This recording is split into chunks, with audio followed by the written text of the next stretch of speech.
చూసుకోవచ్చు కదండి. బా మీరు మాత్రం చూసుకుని అడవచ్చు కదా, అంతగా ఏం ఆలోచిస్తున్నారు? ఆపై నన్ను చైర్మన్ చేస్తున్నాడని తెలిస్తే గౌరీ గారు షాక్ లో పిచ్చిదైపోతుందేమో. జాబ్ వచ్చినప్పుడే ఈయన కడుపు మంట తట్టుకోలేకపోయాను.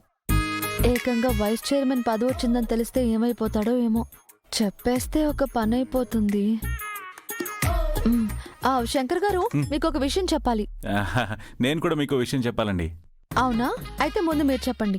లేదులేండి, ముందు మీరు చెప్పండి. నేను చెప్పేది మీరు వింటే చాలా ఫీల్ అవుతారండి. మీరే చెప్పండి. అయ్యో, నేను చెప్పేది విన్నా కూడా మీరు చాలా ఫీల్ అవుతారు. లేదు, మీరే చెప్పేయండి. అబ్బా, ఆ విషయం నేను చెప్పాననుకోండి, మీరు తట్టుకోలేరు. అరే, నేను చెప్పేది వింటే మీకు పిచ్చి పడుతుందండి. అయ్యో గౌరీ గారు, మీకు పిచ్చి పడుతుందో నాకు పిచ్చి పడుతుందో ఆ విషయం ఏంటో తెలిస్తే కదా. సరే, ఇద్దరం ఒకేసారి చెప్దాం.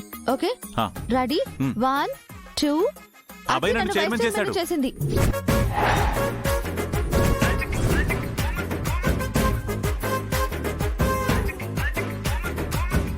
ఏంటి, మీరు చైర్మనా? మీరు వైస్ చైర్మనా? అంత ఆశ్చర్యం ఎందుకు? నేను మేనేజ్మెంట్ డిగ్రీ చేశాను. వైస్ చైర్మన్ అయితే ఏంటి? నేను డిగ్రీ చదివాను, చైర్మన్ అయితే ఏంటి? చైర్మన్ అంటే ఎంత పెద్ద బాధ్యతో తెలుసా మీకు? హలో గౌరీ గారు, బాధ్యత ఏదైనా బాధ్యతే, చిన్నది పెద్దదని ఏమీ ఉండదు. నాకేదైనా బాధ్యత అప్పచెప్తే చాలా పర్ఫెక్ట్ గా చేస్తాను. మీరే కాదు, నేను అంతే పర్ఫెక్ట్ గా చేస్తాను. అయినా మీరు ఓకే చేసే ముందు ఒకసారి ఆలోచించుకోవాలి కదా. మీరు కూడా ఒక పనిని యాక్సెప్ట్ చేసే ముందు ఈ పని మన వల్ల అవుతుందా కాదా అనేది ఒకసారి ఆలోచించాలి కదా. నేనేం ఊరికే ఓకే చెప్పలేదు. అక్కి వాళ్ళ సేఫ్టీ కోసం సరే అని చెప్పాను. నేను కూడా వాళ్ళ సేఫ్టీ కోసమే ఓకే చెప్పాను.